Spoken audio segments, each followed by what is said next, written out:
کیا آپ جانتے ہیں کہ ارطغرل غازی نے ہی دنیا کی سب سے طاقتور سلطنت کی بنیاد رکھی تھی؟ اس نے اپنے 2000 ساتھیوں کی مدد سے ایک ایسی حکومت قائم کی جو 700 سالوں تک پورا دنیا پر راج کرتی رہی۔ اس کی نسلوں میں پیدا ہونے والے سلطان محمد فتح نے ہی دنیا کی سب سے بڑی توپ ایجاد کی تھی۔ ارطغرل کے ذریعے ہی استھاپت کی گئی سلطنت کے عثمانیہ نے دنیا کو سب سے ادھک ویگیانک اور ڈاکٹر دیے۔ راکٹ ٹیکنالوجی پر آدھارت دنیا کا پہلا جہاز سلطنت عثمانیہ میں ہی بنایا گیا تھا۔ ارطغرل نے ڈاکٹروں اور عالموں کی ایک بڑی جماعت قائم کی تھی جو فری میں لوگوں کی مدد کی تھی۔ ان کا پورا خرچہ ارطغرل خود اٹھاتے تھے۔ ارطغرل اکیلا انسان تھا جس سے منگول بھی دہشت کھاتے تھے۔ 13ویں صدی عیسوی میں جب منگولوں نے مسلمانوں کے سارے بڑے شہر تباہ کر دیے تو ارطغرل نے سوگود میں دنیا کی سب سے بڑی طاقتور سلطنت کی بنیاد رکھی۔ ارطغرل کائی قبیلے مشہور شاسک سلیمان شاہ کا بیٹا تھا۔ سلیمان شاہ اوغوشوں کے نسلوں سے تھے جنہوں نے چین سے بھاگ کر ایران اور شام میں پناہ لی تھی۔ آپ کو یہ جان کر حیرانی ہوگی کہ چین میں آج جن ویگر مسلمانوں پر ظلم ہو رہا تھا وہ اوغوش اور ارطغرل کے خاندانوں سے تعلق رکھتے تھے۔ بہت کم لوگ جانتے ہیں کہ ارطغرل غازی نے قرآن کو اپنا سنویدھان بنایا تھا۔ اس کی حکومت میں سود اور بیاج کے استعمال پر سخت مناہی تھی، یہاں تک کہ یہودی اور عیسائی اسلامی قانون کے مطابق تجارت کرتے تھے۔ ارطغرل جب اناطولیہ میں داخل ہوا تو صلیبیوں نے مسلمانوں کے جنگ چھیڑ رکھی تھی۔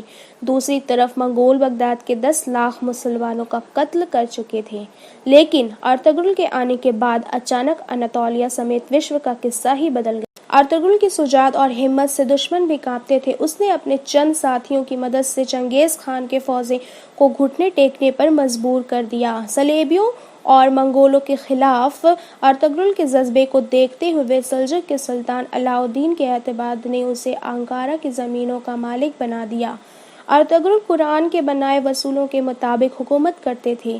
اس کی نظر میں سب برابر تھے، یہی وجہ ہے کہ اس کے پربھاوت ہو کر بہت سے لوگ مسلمان بن گئے۔ چنگیز خان کے سپہ سالاروں اور صلیبی کمانڈروں نے بھی ارطغرل کے ہاتھوں اسلام قبول کر لیا۔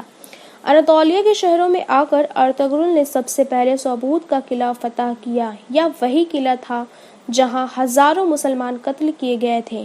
سوگود کو فتح کرنے بعد ارطغرل نے وہاں ایسا نظام قائم کیا کہ وہ سلجوق کی سلطنت کا سب سے امیر شہر بن گیا۔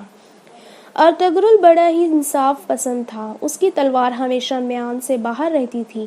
سلجوقی سلطنت کے خلاف سازش رچنے والی صاحب الدین کو لے کر کمانڈر دراگوش کو سرِ عام قتل کر دیا۔ ارطغرل نے جس سلطنت کی بنیاد رکھی اس کو ماتر 100 سال کے اندر آدھی دنیا کو فتح کر دیا تھا۔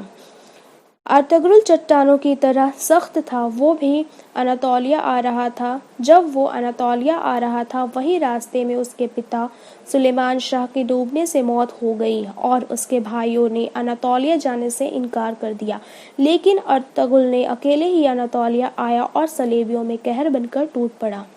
منگولوں نے ارطغرل کو مارنے کی ہزاروں کوششیں کی لیکن وہ کبھی کامیاب نہ ہو سکے، یہاں تک کہ انہوں نے اپنے دشمنوں سے بھی ہاتھ ملا لیا۔ بہت کم لوگ جانتے ہیں کہ صلیبی مسجد اقصی اور مسجد حرام کو شہید کرنا چاہتے تھے، لیکن ارطغرل نے مسلمانوں کو متحد کر ان کے منصوبوں کو خاک میں ملا دیا۔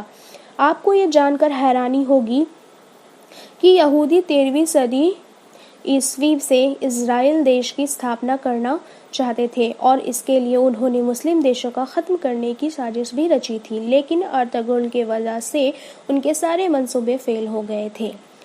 ارطغرل نے سلجوقی سلطنت کی شہزادی حلیمہ سلطان سے نکاح کیا۔ اس کے دوسرے بیٹے عثمان کے نام اس سلطنت کا نام خلافت عثمانیہ رکھا گیا۔